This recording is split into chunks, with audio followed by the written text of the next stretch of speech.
Hey guys, REKT Smuggler here. I'm going to be doing a replay cast today of a team game. Now, these are very different to pub games, as in it usually requires a lot of uh, a lot more than a pub game. Team games are very all about the efficiency, the game plan.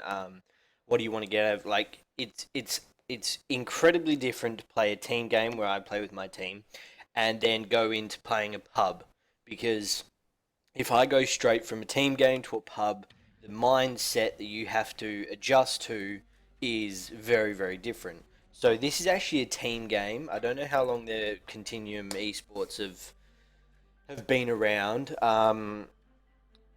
They're versing crouton utensils in this game. It's captain's mode. It's been a while since it came on, but I'm going to be doing this now. Basically, in this game, I'm going to be talking about three things. I'm going to be talking about the draft a fair bit because the draft was quite good. Then I'm going to be talking about basically some team associated things like stuff that you would be or you should be doing if you're a team, and this is what my team does. And then the third thing I'm going to be talking about is just general gameplay, movements and stuff like that. And I'm going to end it most likely on how a team that drafted well um, can still lose. So what I'm going to do is I'm just going to get into it right now. I'm just going to run straight through till the drafting end, and I'm going to show you both full teams, and I'm just going to explain a little bit about how the drafts went and why they're good and all that kind of stuff. So um, they used to be called Really Extra Cool or REKT. So Radiant team ban. just going to run through till Reserve time. Reserve. Reserve time. where is it? Here we go. Radiant. Alright, so this is the final teams. What you've got here is just from the first glance, 100% in REKT's favour. Um,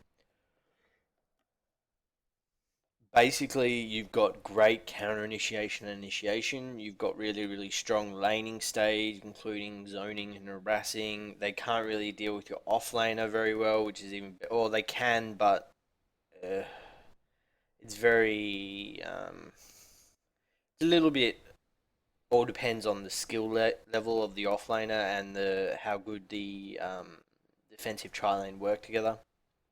Because what happens is you got offlane bounty hunter, mid Zeus, safe lane tiny with line and shadow shaman, and you're going to have a mid storm spirit with safe lane Earthshaker silencer with Slark as the carry and offlane centaur.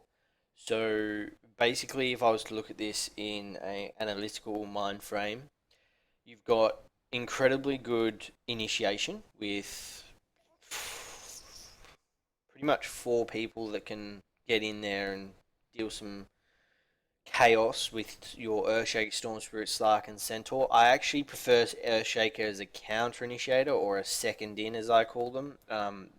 If he's still going in, like basically a second in is someone who waits on the sidelines. He doesn't go in. He goes in to disrupt and to basically change the flow of a fight. For example, you can have four guys in there and they're getting their ass beat, and one dies, two die, and then all of a sudden the other two start running, and the mind frame of the team will be like, we've won the fight, so they all start, they lose their positioning, they lose their cohesion, they just try and chase for the kills, and it happens to even pro teams. I've seen Big Daddy play Earthshaker incredibly well with that kind of second in mentality. And then as they lose their cohesion and positioning, they start flowing into a small thing. Say you got a creep wave and a half, all of a sudden, blink in, echo slam, you kill three, your teammates turn around, pick off another one, all of a sudden it's a 4 for 2, and you're chasing the fifth one down. So that's how I play Earthshaker. You can also initiate with Earthshaker, but sometimes it's usually all depends on what you can see in vision wise, because everybody knows initiating into two people, and all of a sudden there's five. So Storm Spirit, incredibly strong mid. Like even with the current nerfs to Storm Spirit, he's still super super strong. All he needs is just a little bit more protection early game from rotations mid.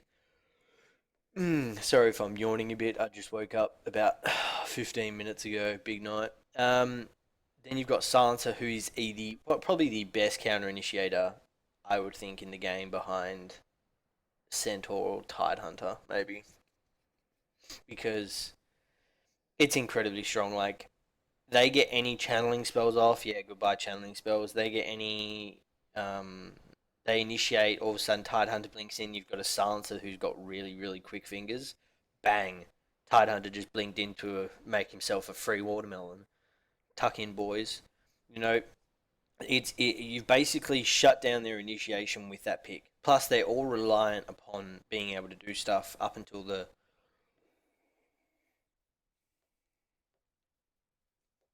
35-minute mark, pretty much, 25-minute mark, really. They're all reliant on their abilities to initiate or disengage. So having a silence there basically just shuts down them incredibly well. Plus, he's very good at zoning mana intensive offlaners.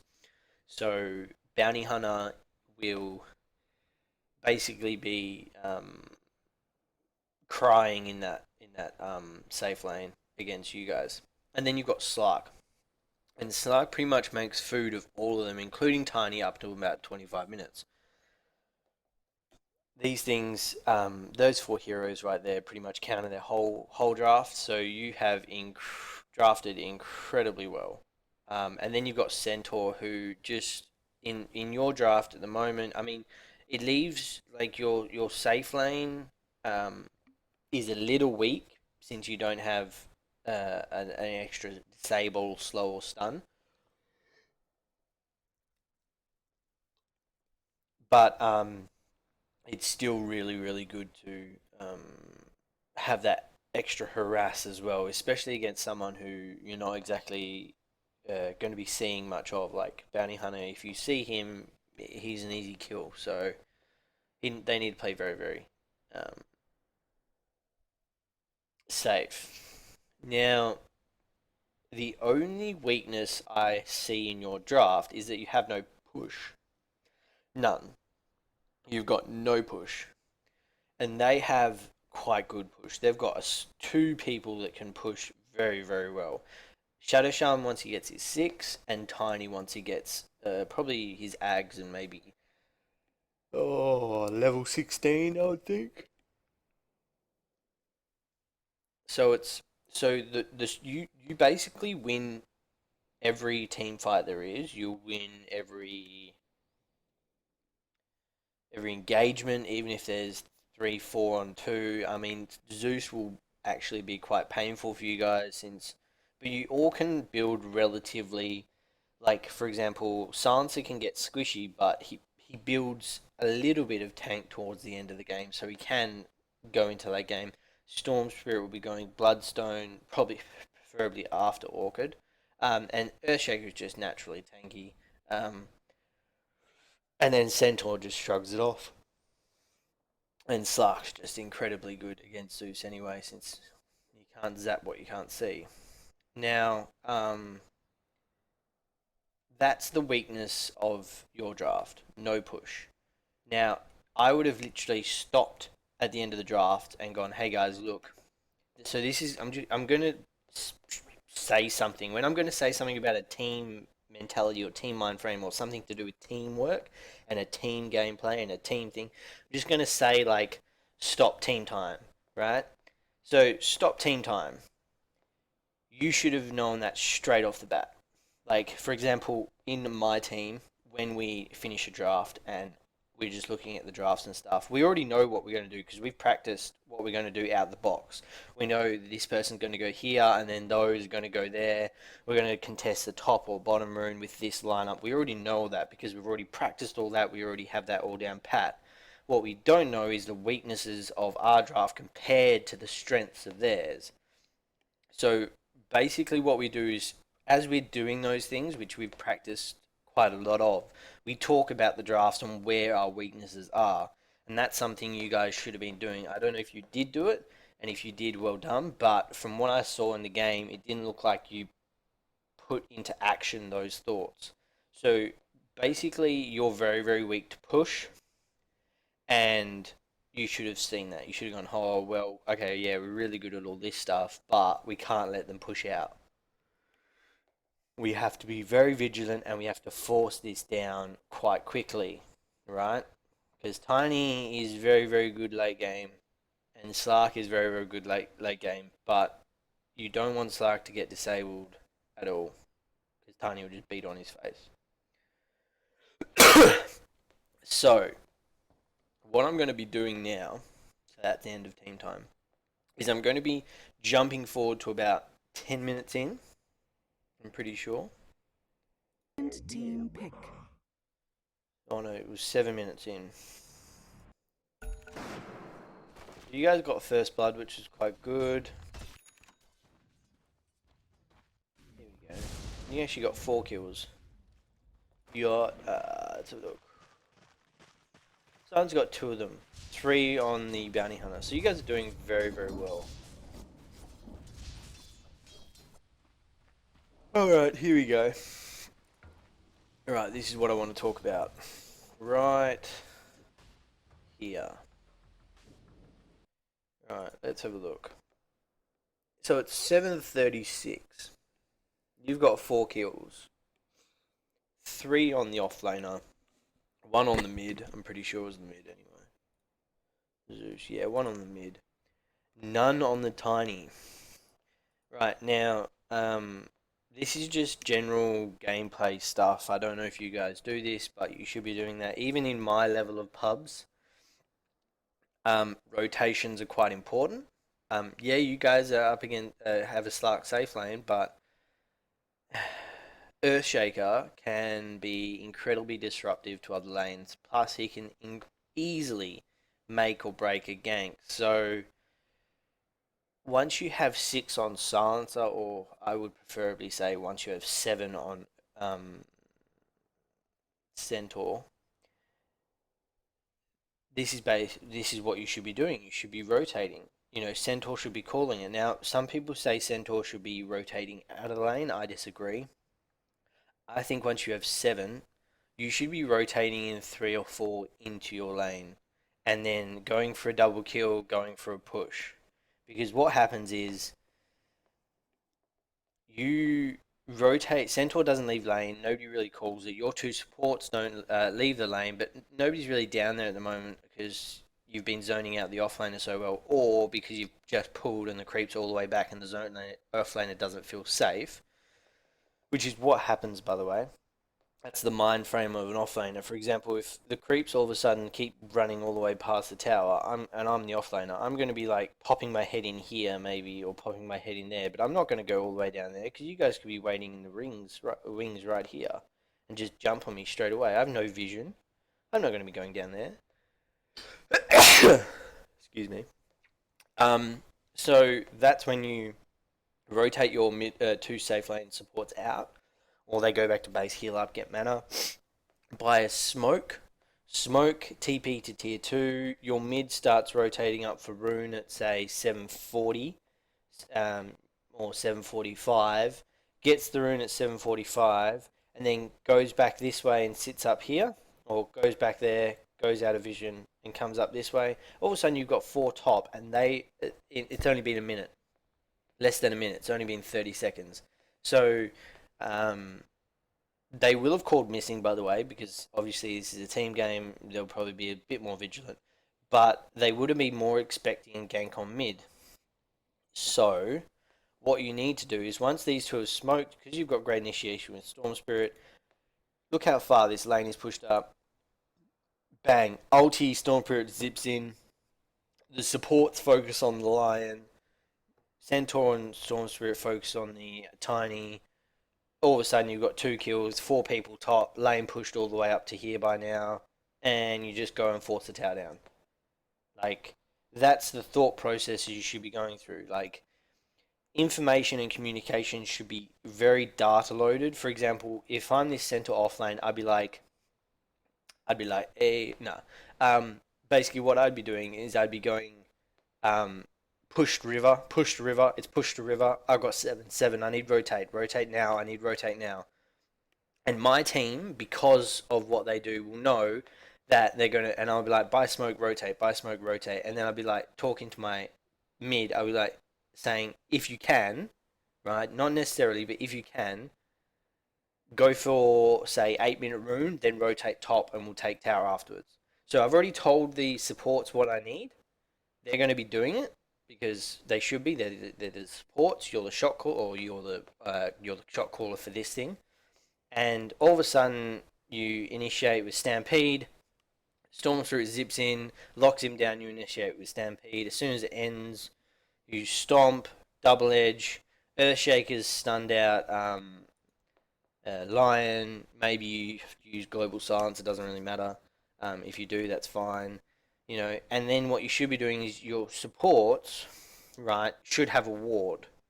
They should have a ward by now.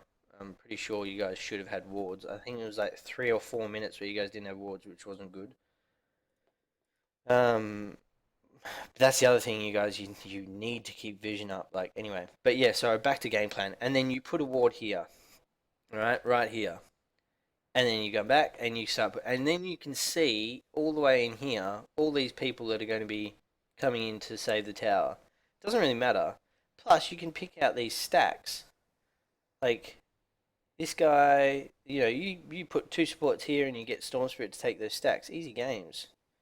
There was a fair few stacks. There's another stack. You got to search for those stacks. But anyway, back to gameplay. That's what I would do, right? It needs to be communication needs to be data loaded and information dense. For example, say you want to go on a gank on mid needs to call it. Supports don't call it, mid needs to call it, right? But in saying that, say the support comes down and sees an invis rune and they have a stun. That's when the support calls it. It's all about situation. But I'm going to stop team time. All right, stop team time right now. Your priorities were not focused enough this game. You guys could have been a lot more focused. Priorities this game, like when we go into a game, me and my team, and I'm pretty sure most other teams do as well, we have a base set of priorities. So this set of priorities that we have is what we want to accomplish or what we need to accomplish. So if we were playing this draft against this team, our priorities should have been quite simple. Take tier ones by 15 minutes, right? That's pretty much it. Take tier ones by 15 minutes. Priority 2, kill Tiny, stop his farm. Because once he gets 25 minutes in, he's got a little bit of farm, he's going to be very hard to deal with. So that would have been priority 2. We would have been rotating in more supports into top lane than anything else. And then priority 3, right, we would have been talking about itemization. I would have been saying go for a BKB on Slark after Shadowblade or Blink, preferably Shadowblade. Oh, yeah. I think this game would have been actually a pretty decent Shadowblade game. Um, that kind of stuff. So there are priorities, okay? And every 5 minutes we reassess our priorities because in a game it may change. We might go, oh shit, this guy's getting a lot of farm bottom. We need to shut that down, or he's got a streak. Let's rotate smoke gank and try and kill him. That kind of stuff. So when we're talking about priorities in a team game, we need to we reassess them every 5 minutes. Basically, I will call out or someone will call out reassess, and then we rotate through our lane. So we'll be like, someone will be like reassess, and mid will go, well, this guy's actually doing pretty well in farm, but I'm holding out I'm holding out decently. I'm going to go for 10-minute rune top, and if anybody's top, then maybe we can go for a gank. Safe lane will be like, I'm doing great. I'm on 100 last hits in 10 minutes or whatever it is, and I've got 2 kills. Just leave me here to farm if you supports need to rotate out. Sports will be like, look, I'm only 300 gold off this core item. Can I take some of the farm? and you know that kind and then we rotate into the offlane and go, hey guy, I'll say something like, I'm 500 gold off blink. These guys are pushing the lane up pretty hard. I'm pretty sure there's stacks in the jungle. If we smoke gank into the jungle, we might pick off someone stacking. Like, you know, and then at the end of that, the shot caller, which is usually me, or the captain, which is Chalk, will say along the lines of, okay, team, they will say along the lines of, okay, but how's this tiny doing? Do we need to keep on this tiny? And I'll say, look, I haven't been able to shut down this tiny at all, right? So if we want to, we need to rotate gank on this tiny by 10 minutes. Okay? So, and then they'll be like, oh, okay, sweet, yep, no. And they know this, all this information is there, right? I've communicated it, it's all there.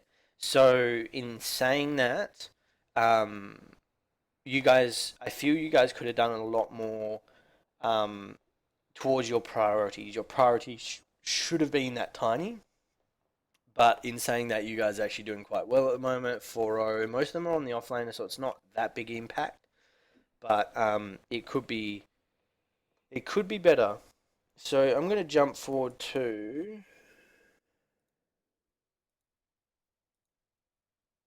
where is it? This one. Let's just go perspective.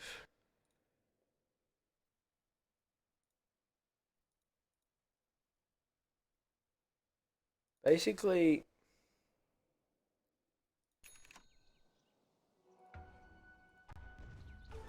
Double damage. okay, where is this?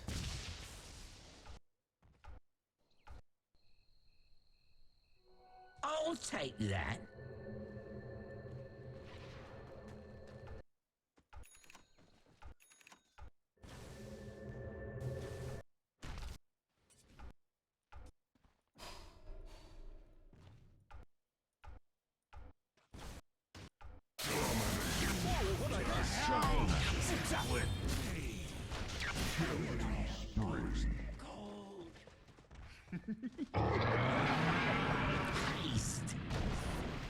Dire's top tower is under attack. So look at this.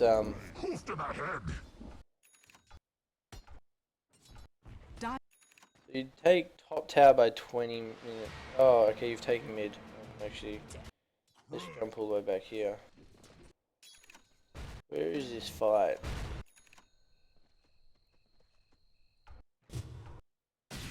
Ah, here it is. Radiant Okay, this was an incredibly good fight.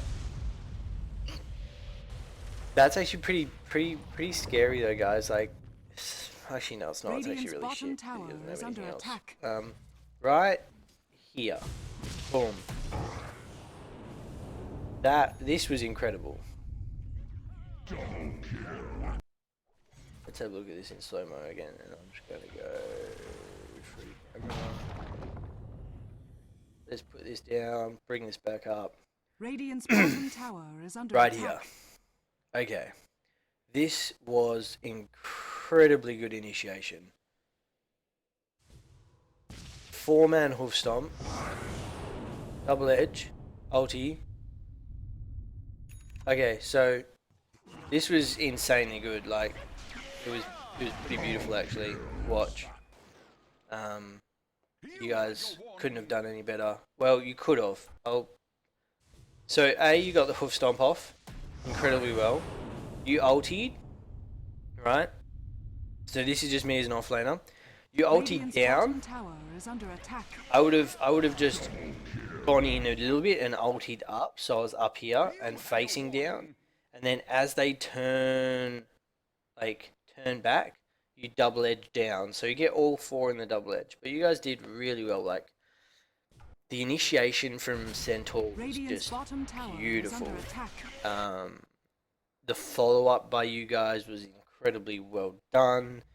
Everything, the silence from Silencer was just perfectly timed. Wait for it. Boom. Look at that. Incredibly well done. Incredibly well done. Radiant's bottom tower is under attack. You would have got a lot of stacks then, wouldn't you? Yeah, 10 stacks, nice. So basically, nice. See that talk right there? Everybody's backing off, and you're going, no, fucking go in, go in. This guy could get picked off by bounty, but that's fine. You should have Dire's been middle pushing that tower is tower. I under don't know what attack. you get in there. Push the tower. But anyway, you could have pushed this tower Radiant's quite bottom easily tower for a little is bit under more attack. if you wanted to. You could have tagged it. You could have done a lot more with that. But that initiation there, that was perfect. That was probably one of the best ones I've seen in a little while. Right now, I'm going to go to. Here we go.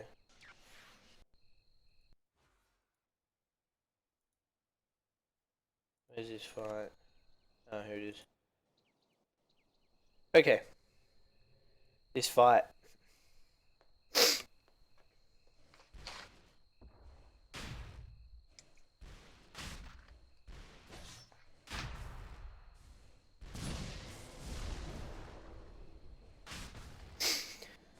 Okay, this fight I was annoyed at. He's outside, right? I mean, you missed your Fisher, but that's fine. He's outside. You kill him quite quickly. Easy enough. Right, that's a kill. Right there, that's a kill. This was not needed. I know you wanted to zip all the way in and try and steal the Aegis, but that wasn't what you needed to do.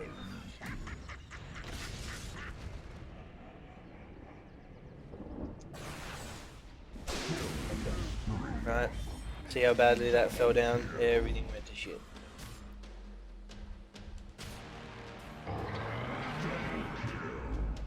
Everything went to shit. Okay, let's look at how this would have been done differently. You can see him up there, by the way. If you guys looked at your map, you could see him. He's all the way up there. Right, you can see this guy, lovely, sweet as.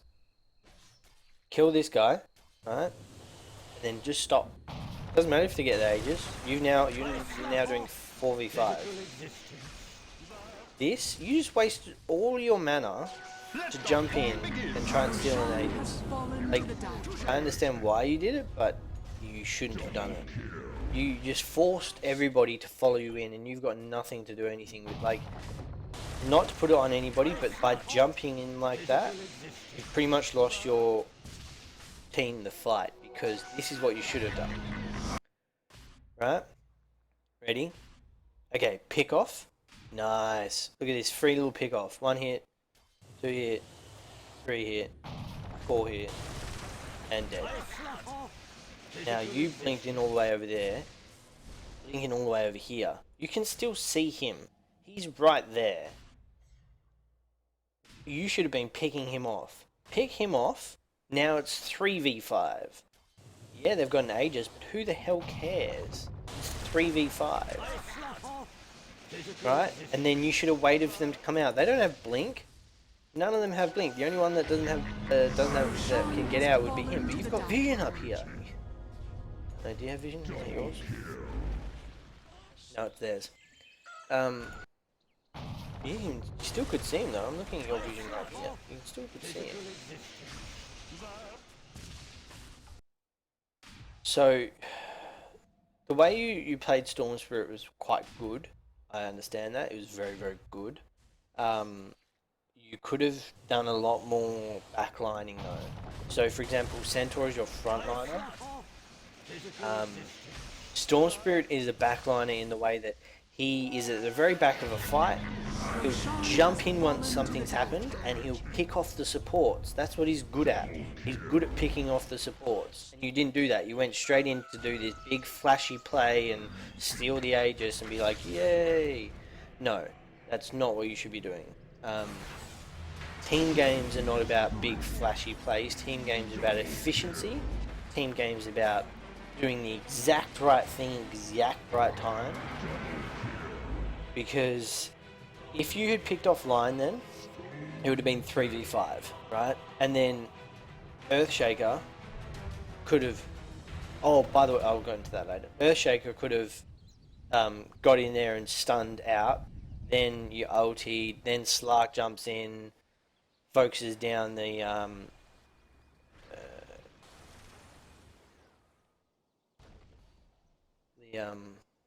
Zeus. Silence was out, so it's not like. By the way, you should never silence when you don't have vision of. You should always silence after BKB. So, but yeah, the main thing that I want to talk about right now is that was probably the worst engagement. You guys did everything wrong, but the biggest thing that I felt that you guys could have worked on was Storm Spirit not trying to be a flashy playmaker, just doing what he should be doing and picking off those supports on the back line. And also, you guys used blinks to get closer to the fight. You're both initiators. Like, you used your blink to get over here somewhere, up here. Radiant's middle You used tower your is blink to under get up attack. here as well. Right? All of a sudden, you have to run in that far. Like, don't. Just walk it. Just Radiant walk it. You have structures vision? are Oh, you don't. fortified. Oh, yeah, you did have vision, maybe.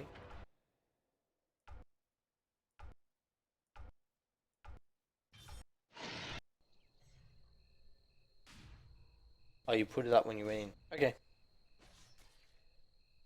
You used blink to get this far, and then you used blink to get up here. It wasn't needed. You could have just been patient. You could have just waited. You had vision of this guy up here.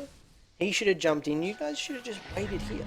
Just waited until they came out. Fallen to the dire. Like, patience is a virtue, boys. You lost this game. You pretty much lost the game here. This is where you lost the game. I'm not even kidding. Because they took racks off this. You guys didn't have buyback, and they won the game from this fight. So yeah, that was pretty much it. They got two sets of racks, and then they just finished you off because they have better push than you guys. So there's not much you can do about that. But what I'm going to do is I'm just going to Radiant's middle tower. explain stop Radiant's team middle time. tower has fallen. So as a team, when I go into any kind of scrims, or as a team, when we go into any kind of scrims, Dire all we think about is what we want, right? Or what we expect. For example, our drafts are pre-planned in advance sometimes. Like, we'll have 3 core heroes that we want to run, or 2 core and one's like core support, as we call it, or something that's integral to the game plan, and we have an idea of what we want to do, and we've practiced it. We've played pub games against randoms with it. We've done all kinds of stuff to get it right, and then once we get into a game, it usually all goes to shit, right? And we constantly reassess what we need. For example, if we have a draft like that, we'd be constantly reassessing what we need to be doing. So you guys had an incredible draft. You played pretty well. The problems arose from the fact that you weren't hitting your priorities. You weren't shutting down the tiny, which should have been one of the biggest priorities. You weren't taking towers as quickly as you could. You weren't 5-manning early enough. You guys should have been 5-manning a lot earlier and trying to get kills. You let this run late. You shouldn't have let it run late. You should have been giving farm priority to Silencer over Earthshaker. Because as good as Earthshaker is with items, Silencer is better. Because once he gets more stacks of intelligence, he can start hurting. And for a support to hit the 200 pure damage or whatever it is, or 100 pure damage with 100 base damage, like, it's painful. You don't want to be playing against that. So you guys did incredibly well. You drafted incredibly well. You just didn't take care of your priorities, and that's something you should probably work on. So you need to look at what you want, and you need to have a chat with your team before each game and during each game, and you need to talk heaps, you need to reassess heaps, you need to communicate heaps. There's some game plan and some rotation and some strategy things that you could work on, like, for example, hey guys, pushed up, can we rotate in? Or, okay, this guy's going to go here, we're going to do this. Just stuff like that you could work on. All in all, Really good draft. Didn't hit your priorities. Lost due to the fact that one or two big fights that you guys kind of just went like just lost your mind on and didn't do the right thing. Also, you need to keep up the efficiency. You could have been stacking a lot more, but yeah. Anyway, long story short, you guys did really, really well. Good game, well played. Smuggler signing off.